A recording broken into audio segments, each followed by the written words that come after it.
বিগত দিনে যে ফ্যাসিস্ট সরকার ক্ষমতায় ছিল তারা 17 বছর ধরে কোনো নির্বাচনই সেভাবে করতে পারে নাই। তারা যে নির্বাচনগুলো করেছে দিনের ভোট রাতে হয়েছে, রাতের ভোট দিনে হয়েছে।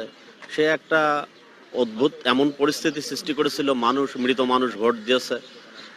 আপনার হচ্ছে কিছু কিছু ক্ষেত্রে মানুষ ভোট দিতে যায়, ভোট কেন্দ্রে যায়, দেখছে তার ভোট পূর্বে হয়ে গেছে, আমার নিজের ভোটই পূর্বে হয়ে গেছে। নির্বাচিত সরকার জনগণের পালস বুঝে আপনার সংস্কার করতে পারবে এবং সুষ্ঠুভাবে দেশ পরিচালনা করতে পারবে।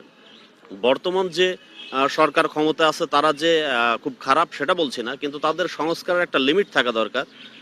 তারা নির্বাচনের জন্য যতটুকু সংস্কারের প্রয়োজন ততটুকু সংস্কার তাদের করা দরকার, কিন্তু পুরোপুরি সংস্কার একটা চলমান প্রক্রিয়া। এটা একদিনে বা আপনার 2-6 মাসে সংস্কার করে সম্পূর্ণ শেষ করে ফেলবেন, বিষয়টা সম্ভব না। এখন পুলিশে যে পরিমাণ নিয়োগ হয়েছে, আওয়ামী লীগের যে ছাত্রলীগের ছেলেপেলে যে পরিমাণ নিয়োগ হয়েছে, তার ফলে পুলিশে কিছু সংস্কারের প্রয়োজন আছে। কিন্তু তাই বলে আপনি সকল মন্ত্রণালয় সকল সেক্টরকে যদি সংস্কার করতে চান, সেটা তো 10-20 বছরেও সম্ভব না। তো এখন বিষয় হলো যে আমরা 17 বছর ধরে অপেক্ষায় আছি ভোট দেওয়ার। আমি 17 বছর ধরে ভোট দিতে পারছি না, আমরা 17 বছর ধরে আমার নির্বাচিত প্রতিনিধি আমি নির্বাচন করতে পারছি না। এখন এই সংস্কার কতদিন চলবে?